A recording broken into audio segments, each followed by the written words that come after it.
talk about the fundamentals of selecting the perfect puppy. 1. Pet every dog that you see on the street, make awkward eye contact with the owner, and assess the dog. Maybe that could be your puppy. Number 2, don't forget you could get more than one puppy. Look at these 3 cute puppies. They don't want to be separated. And maybe even more than 3 puppies. Really, April Fools, we're not talking about puppies today. Here's a cat picture. If you like cats, I don't want to exclude you. So today we're going to talk about the fundamentals of user experience design and usability. These are some terms that are kind of thrown around out there. This isn't going to be an in-depth, like, cover everything. It's more about an awareness of these as concepts and kind of putting that into what you're doing with the product life and building a site. You don't have to have a background in this at all. You might find it interesting if you like psychology principles, but really it's for anybody. Yeah, so a little bit about us. My name's Amanda. My background's in psychology, which is why I kind of find these concepts so fascinating. But right now I'm studying user experience design. Hi, I'm Yujin. I'm a master's student in School of Information, University of Michigan. Now I'm studying human-computer interaction and user experience. I had a Bachelor of Science degree in psychology and neuroscience, so I know how brain works pretty well. So I'm from Shanghai, China. I'm not a native English speaker, and I only have been in the US for 7 months, but nobody is perfect. I'm very glad to be here to share with our thoughts about user experience design. Yeah, we're really excited to share these concepts and create great experiences and interactions for the users of your site. So I think there's a little bit of confusion about what user experience design is, what UX entails. So we're first going to kind of cover a definition of user experience in the way that we'll be talking about it. We'll then talk about usability as kind of a part of user experience. It's not really a subset. It exists separately, but we'll be focusing on the user experience part of it. And then we'll discuss why these concepts are so important and how you can communicate the importance to other members of your team. And then last, we're going to have some steps for improving the usability of your product. Paparazzi. Yeah, no. Sorry, everybody. So there's a lot of words for user experience. User interaction design, responsive website design. What it really means, it's kind of a broad definition of the entire process of when your user first discovers your site or your product and steps through each of the way, both offline and online interactions. So I remember the first time I heard about user experience is in a psychology course. So this professor mentioned this psychologist called Don Norman who defined user experience. So I got so interested in this area and I wanted to learn more. So let's see how Don Norman defined user experience. Don Norman was the man who first coined the term user experience. Oh, shoot. You have to move the mouse all the way over. Hi, I'm Angie Lee, and I'm here at the UX conference in San Francisco. I'd like to ask Don Norman what he thinks about the term UX. Oh, that's fun. Hi, I'm Angie Lee, and I'm here at the UX conference in San Francisco. I'd like to ask Don Norman what he thinks about the term UX. The experience of using these computers a very long time ago. The experience, when you first discover it, when you see it in the store. And you know, we said, when you the experience of using these computers, great big box, doesn't fit into the... He's such a great guy. Like, you can just see by looking at him. Very friendly. But I want to take away from Don Norman's this video and his theories. So what he was talking about, I want to break down into 3 parts: satisfaction, desirability, and connection.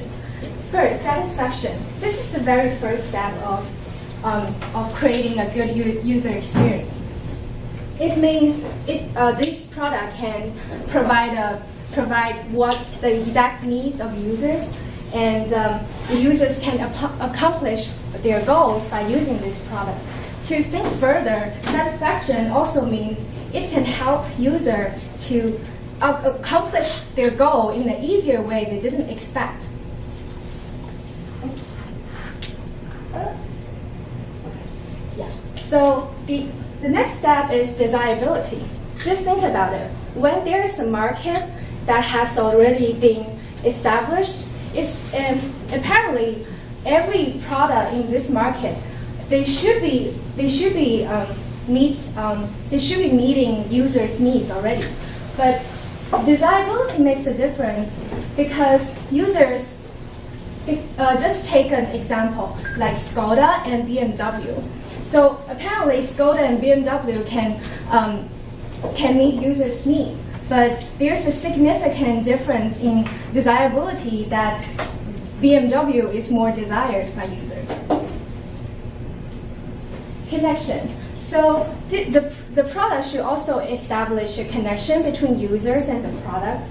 For example, does this product create can create a personalized experience for users? Does this product create an emotional connection between users and products?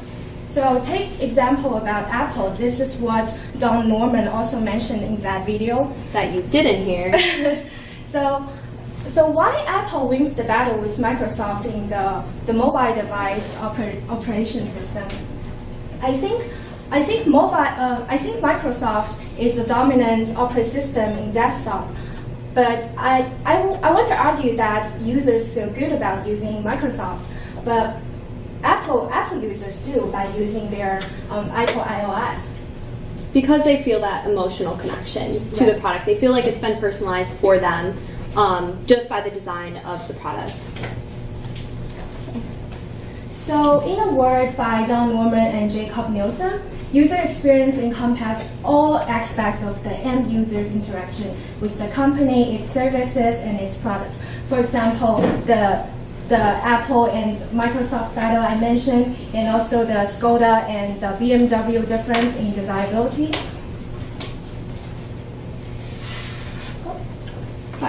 So yeah, you've seen how UX, it's a really broad topic, and we're not really going to go over everything about user experience because it is everything, every part of the process.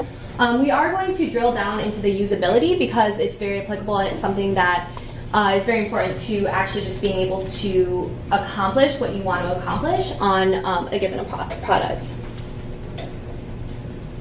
So specific aspects of usability. There's the concept of learnability. Can a user, when they first encounter your site, can they know what to do? For instance, when you first land on an Amazon site, you want to be able to check out.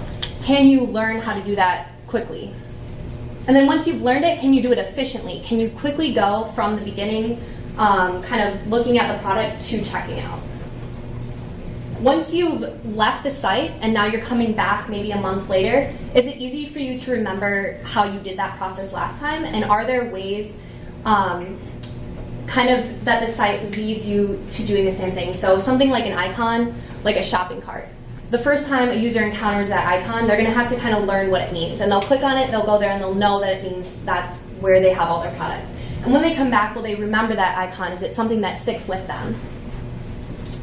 And then last, scary slide, errors. Are users encountering errors on your site? And this is kind of something that will happen as they're filling out forms. Like they enter the wrong information into your form.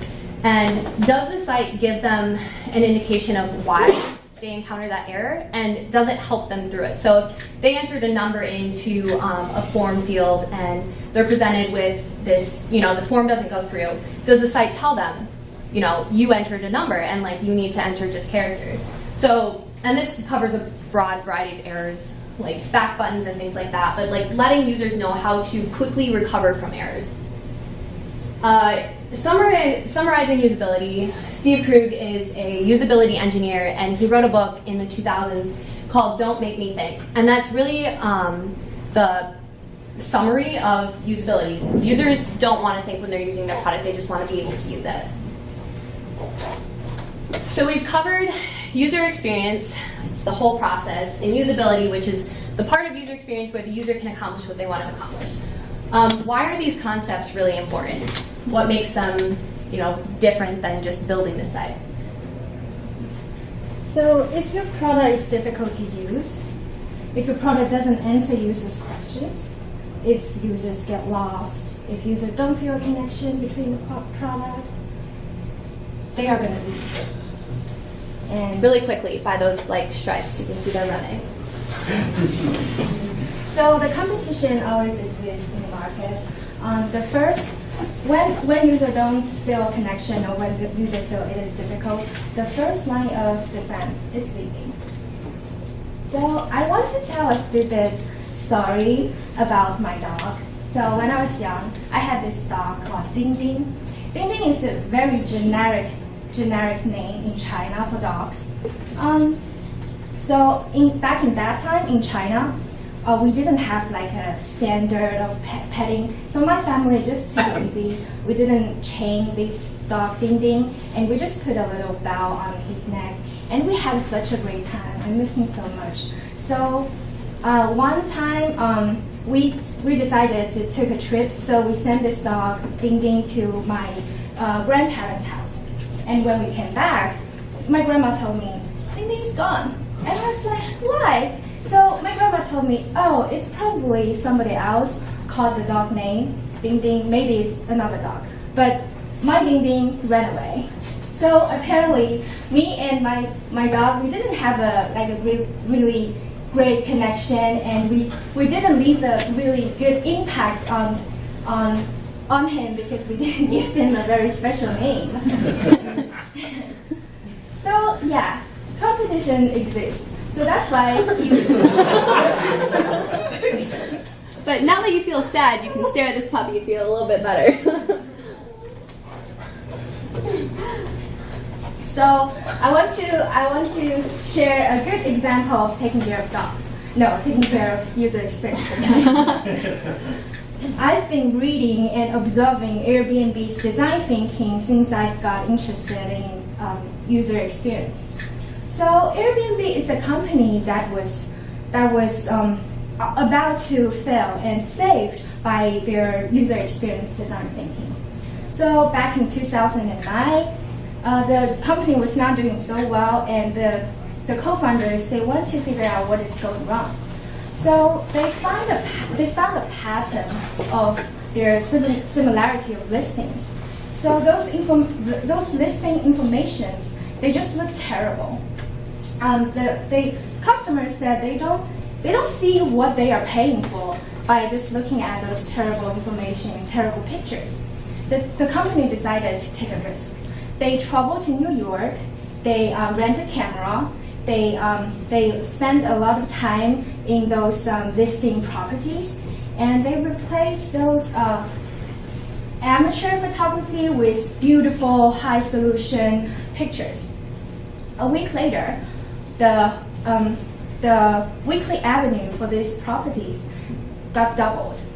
So this is the very beginning of they decided to switch to user experience design focus. And so code alone cannot solve the problem customers have.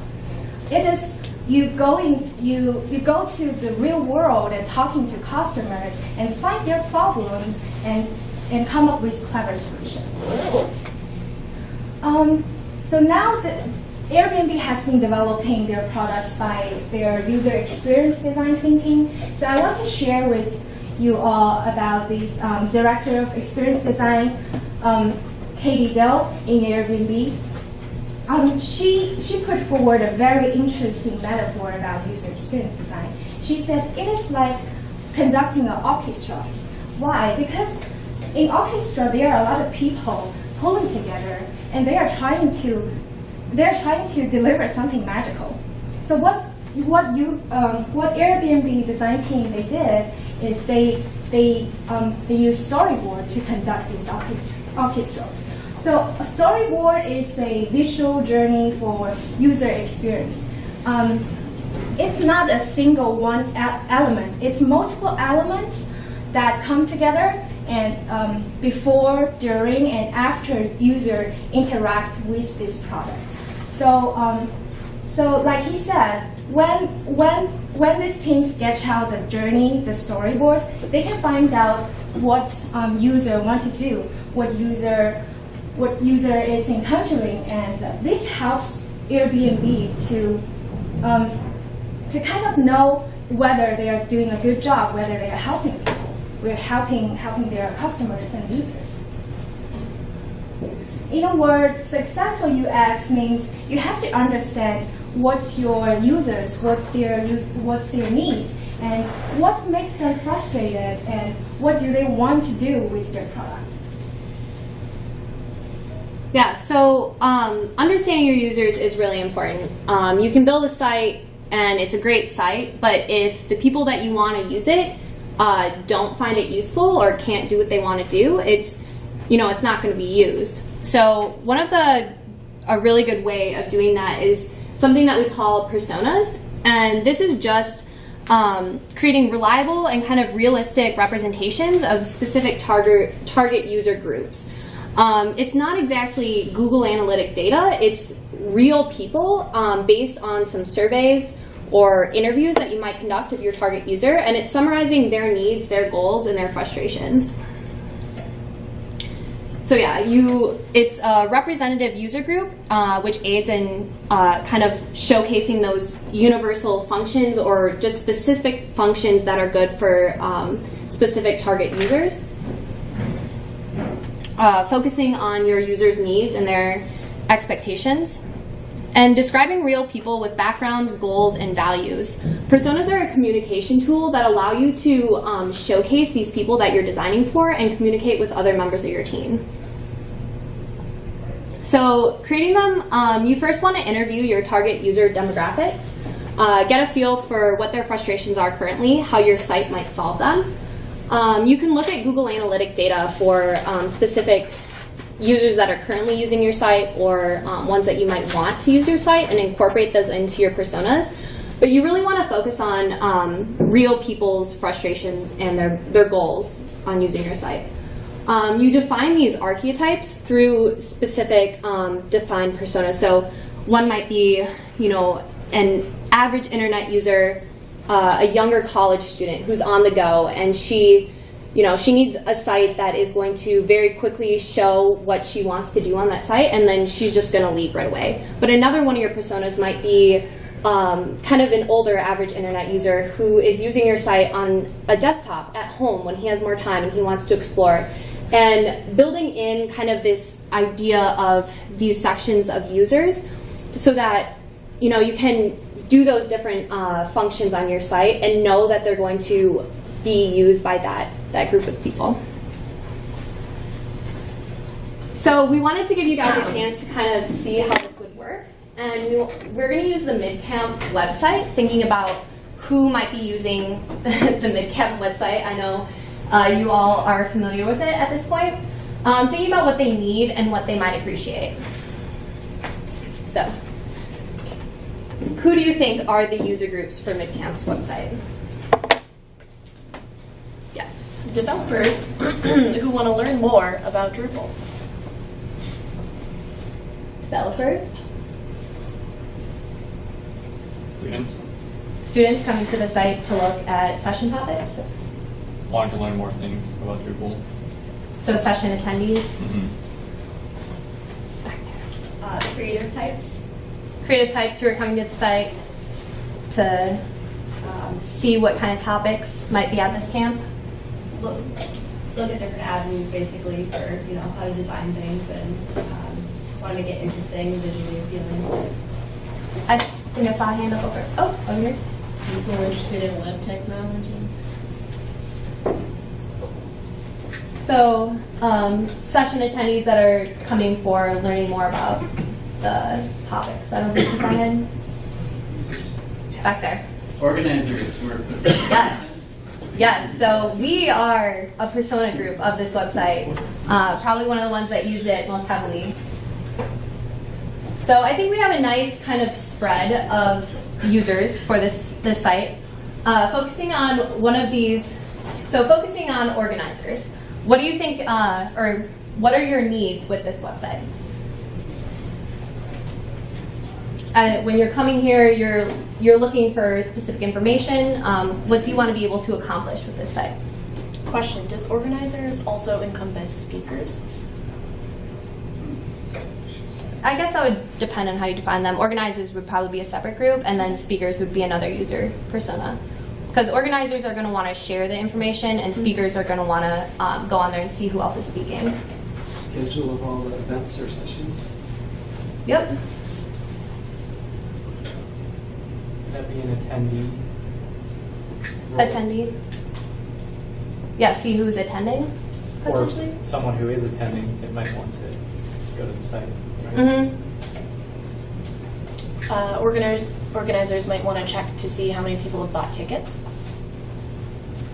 So see how many people are coming. And that might be interesting just to see like how many people might be at my talk.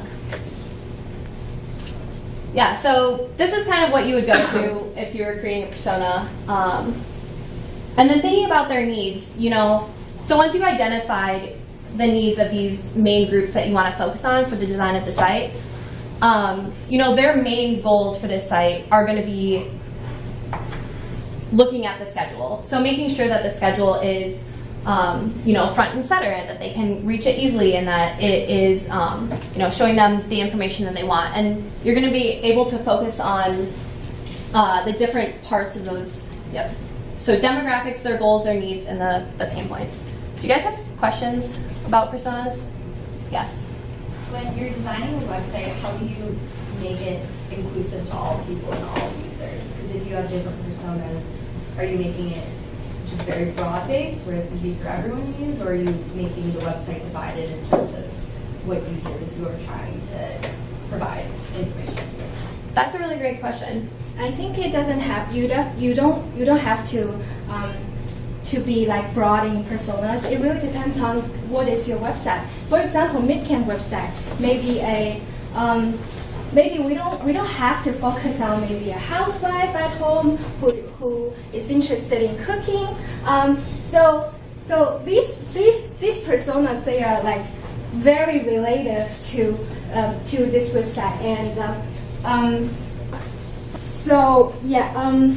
so when you're creating these personas, it's just you should look at what is your website, and also interview with website users and look at what's their demographic, and also kind of look at those analytics to see what are those visitors in your website.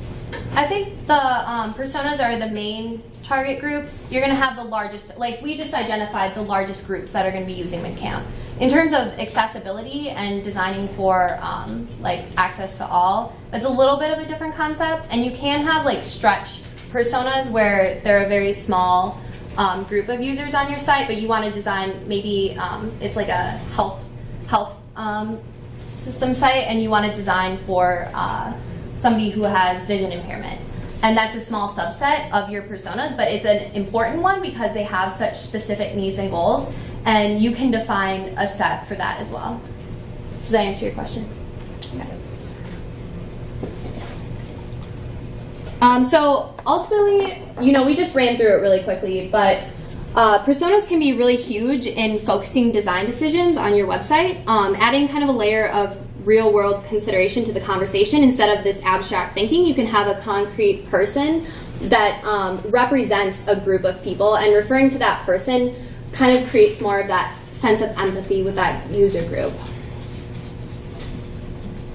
They're helpful for scoping out the goals of the site or product when you're first sitting down and you're trying to figure out what are going to be the main things that you want on your website. They're really helpful for saying, okay, these, you know, there's things that we want on the site, but it doesn't fit a goal or a frustration of our user personas, so maybe we'll put that off till later. They're really useful for evaluating new site features. If somebody suggests something and, you know, it's a really cool idea, but it doesn't fit with that user personas that you've identified with your site, it might be easier to say, you know, that's not in the scope of the project for right now. And ultimately, they're a great communication tool since, you know, you're often not working by yourself on developing a product or a website. You have external stakeholders, you have clients, you have managers, Anywhere in the product design process, you're going to have to communicate your design decisions and why you did certain things on the site. And being able to point back to that specific persona is really helpful in doing that. They're a way to create a feeling of empathy with your users, which will help guide your design decisions. So, in summary, personas communicate clear target user groups, and they're the foundation for the beginning of user-centered design. I want to add on creating personas because before you are creating personas, you definitely already have an idea of your scope of your product, or for example, website. So you know what is your mission and goal for this website. For example, MidCamp, you want to organize this amazing event. You want to recruit more attendees. You want to attract more speakers to present. So when you're thinking about your mission and goals, you will be thinking about targeting users, targeting personas. So that was kind of understanding your target users and designing for them. But how do you go about actually assessing and improving the usability of your site? Yes? So you've kind of tossed this term around a bit. How would you define usability, like the simplest boiled down definition? Don't make me think. Okay. All right. Yep. So one efficient way to evaluate usability is to use this model called Heuristic Evaluation. So Heuristic Evaluation is a very formal technique that is used for evaluate the usability of digital product. And studies have shown that the heuristic evaluation can actually discover 77% of a product's problem. So one of the most popular and commonly used model is Jacob-Nielsen's 10 heuristics. They are visibility of system status, match between system and the real world. User can be able to control this system and also have the freedom to browse the system, interact with this system, consistency and standards, error prevention, recognition and recall, flexibility and efficiency of use. Aesthetic and minimalist. Help user recognize, diagnose, and recover for errors. Help and documentation. I know this is a lot of information. I want to introduce you 3 of them that I think would be very interesting to you and very useful in evaluating usability. So first, visibility of system status. So when user interacting with this website or this product, this product should be able to present user what is going on. For example, this loading page, it tells user it is loading, and it presents with a very appropriate feedback within a reasonable time. The other one is match between the system and the real world. So many less techy users, they have problem with identify those very common features such as deleting something.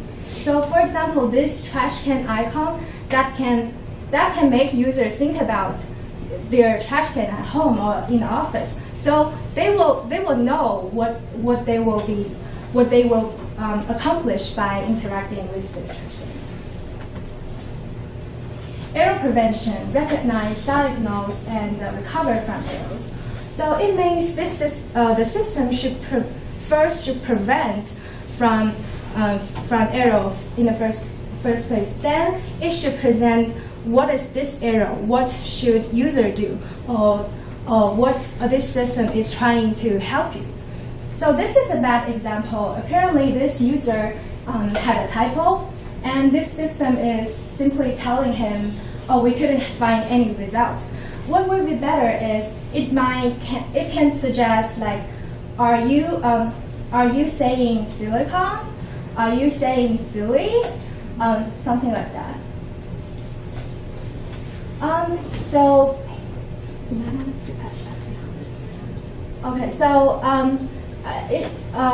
Due to the time limit, I just want to briefly tell you like what we usually do for heuristic evaluation. Usually we recruit 3 to 5 evaluators. They are experts in user experience, and they perform evaluation individually. And they also assess the severity of findings from 0 to 4. 0 means they didn't find any usability problem. 4 means usability disaster. And then they come together, aggregate, and patriotize results across all evaluators and generate recommendations. Okay. So there are advantages and disadvantages of heuristics evaluation. First, it is very quick and inexpensive. So the whole heuristic evaluation can be done in 2 to 3 hours, I would say. And those experts you recruited for evaluation, they tell you what problem is. So it is good for websites when it is very new to launch, ready to launch, or you want to find out more problems in interaction design. But there are disadvantages. For example, it might focus on problems, not solutions. And those evaluators, they might miss something, even if they are experts. They might report some not so related findings. And also, sometimes they tend to find minor issues. So this is the time when usability testing can step in. Yeah, so heuristics, it's a fancy name. It's really just design guidelines that have been established because of the way our minds work, and they're established in the industry in a way to very quickly evaluate your site in like a day or two. You don't need real users, you just need a usability expert. Something that's more in-depth and will give you really nuanced, great feedback on your site is usability testing. There's this whole theory about quantitative versus qualitative user testing. You can do user tests with 20, 25 users, sit down, spend multiple weeks doing the user testing, setting it up.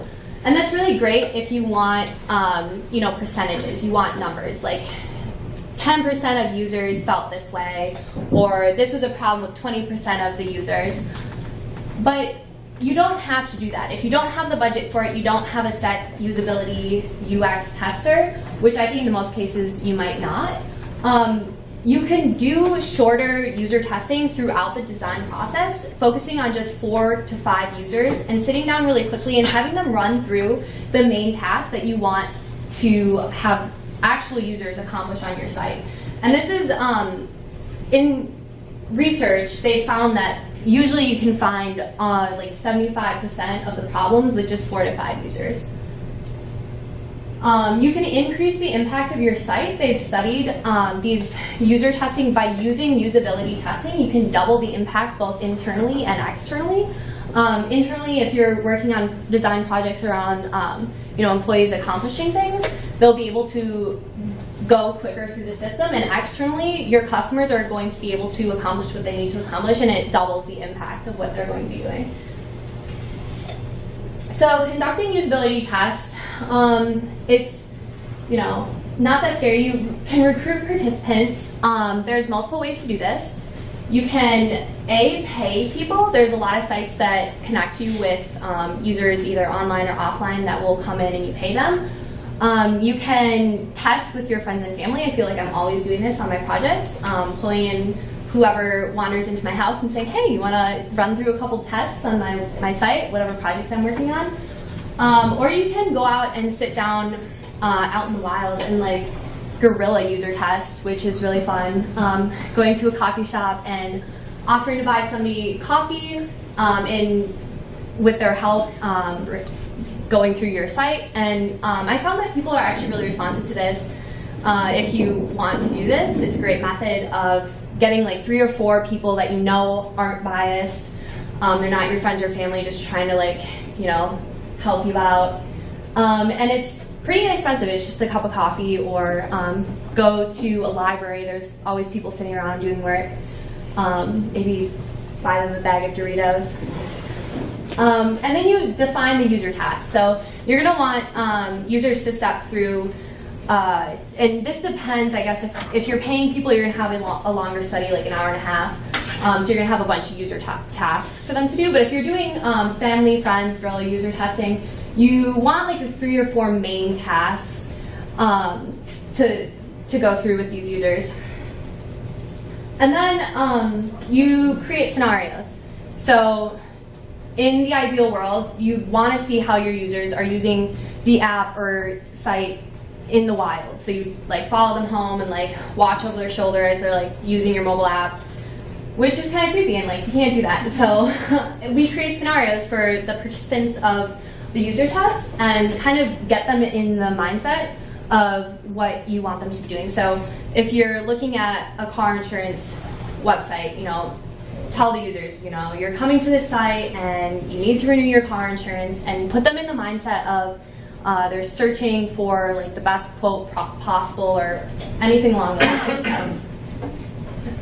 While you're doing the user test, the usability test, you record it. There's a couple ways to do this. You can do it with your phone, you can screen capture and voice record. And this is really important because you don't want to be worried about taking notes while you're doing these usability tests. You want to just be focused on kind of helping the user voice their thoughts aloud as they walk through the tasks. And then you can go back and look at these, and you can create shorter clips of the most important parts that you found and share them with the people that might not be as convinced that this is a problem. And you can show them a real user and show them a user having a problem, and then, you know, it's hard to argue for that. And then analyze. So what I like to do if I'm doing quicker user tests is print off all the pages of the site that I've been looking at, and as I listen to the user test, I write on sticky notes and like put them on the part of the pages that are having problems. But you can really do this anyway if you want to use a spreadsheet or just make notes in a Google Doc. But like kind of pulling all the findings together, seeing what popped up the most, and if there was a big pain point, what that was. And a question comes up, you know, when do you do this? Do you want to do this at the very beginning of the project? Do you want to do it at the end when everything's already developed? And you can do it at just one stage if that's, you know, like I think a little bit is better than nothing, but a good approach is testing at every stage.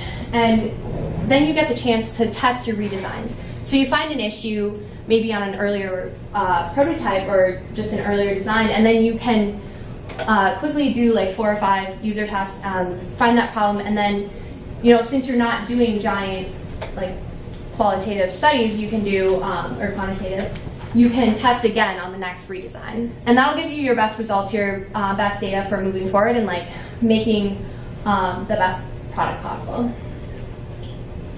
So this was a usability test. Oh shoot, I have to find my mouse.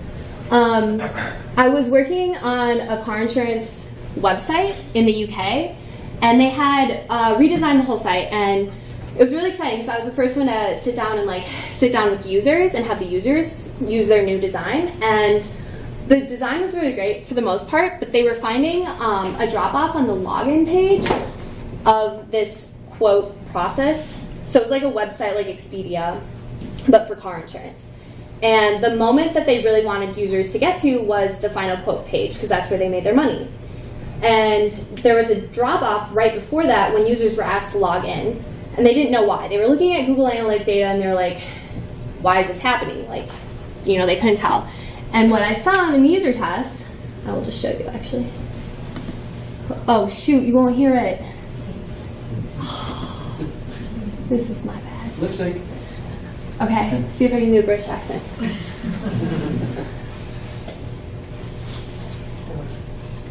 Now what I can't figure out is if I have to create an account. See, it says, okay, I'm not a robot. And now I scroll down. Oh, now I can go back to quote. Do I want to go back to quote? Do I have to create an account? But where's my prices at? she kind of scrolls around. She looks at it again. She's like, I really don't want to create an account for this site. And then she finally realized, okay, I'm going to create an account and move forward. And my British accent is terrible, I'm sorry. But I found this over and over again, that users were not realizing that this was a mandatory step of the process. And from the back end of it, the design team and the product team, they were like, this is a normal account page. And it turns out because it said set up account and it didn't tell users that they were going next to the quote page, that they didn't know that this was part of the process. They thought, oh, I clicked something wrong. And that moment of kind of indecision, they eventually figured it out for the most part and they would step past it. But you really want to try and prevent that from happening in the first place. You just want users to be able to go through the site and it be as intuitive and natural as possible. And we tested a couple of things with A/B testing, presenting users with one way and then another way. And we found a 10% increase in conversion just by changing the wording on the setup account to go to quotes. So that was something that was really powerful and really quick for them to implement once they figured out what the problem was. And it would have been really hard to do that just with the Google Analytic data. So that's a example of something that you can use. And I use this to present to a manager. And it wasn't just me saying, you know, this is a design problem, it was the user. And that really creates that sense of empathy and the connection with the people who are using your product. I love usability testing. It's great. So,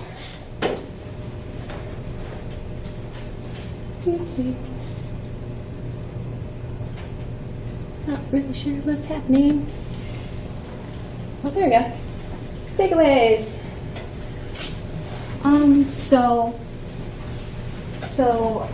This is a slide that has this applied before, but we've been talking about personas, heuristics evaluation, and usability testing. It's really about finding out who really are users and what's their needs and their goals. And heuristics evaluation helps you find out what might be frustrating for them. And usability testing can also find problems and also kind of find what they want to do with what they would actually do, what they would actually interact with your product, with your site. And another thing about usability testing is it's very powerful even in like small features. If you want to kind of argue with your team members about this very small icon, what it should look like, you can just do a like very simple A/B testing to use the data to prove your opinion. Yeah, so basically, you know, usability testing and talking to users, it's really important to create that empathetic design. It's not going too far of your way, and there's ways to do it really cheaply, but it can be a really important part of the design process and just building a product. And like, you might not be the one making all these decisions, but just knowing that these are things that you can use to make sure that your product is designed for your users and that it's helping them accomplish what they want to accomplish and giving them that aspect of the experience of just like intuitiveness is really important. So what we have been talking about echoes with Don Norman's philosophy. It says the motivations and rationale of your users should influence every aspect of your product.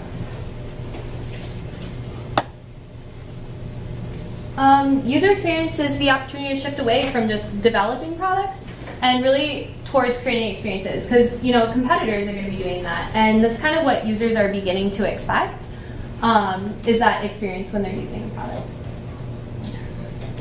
So, yeah, don't forget their sprints tomorrow. There we go. Thank you.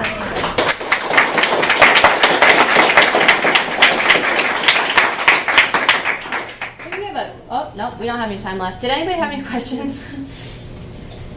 Can you quickly tell me where you envision the future user experience design going, especially as technology changes and we see different ways to use technology? I think the usability, like the user testing is going to be really important. User experience right now, I mean, it's a fairly recent term.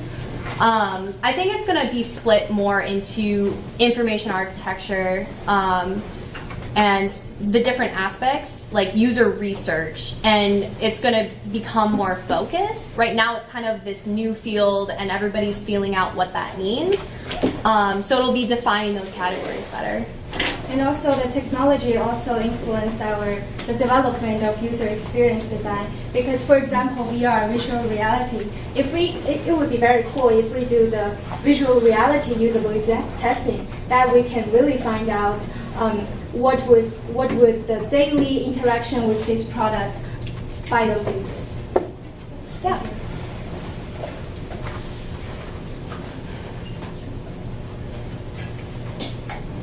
Any feedback? Yeah, I know, it's the last session, you guys. You guys are awesome though. Thanks for coming. If you have any other questions, yeah, feel free to reach out.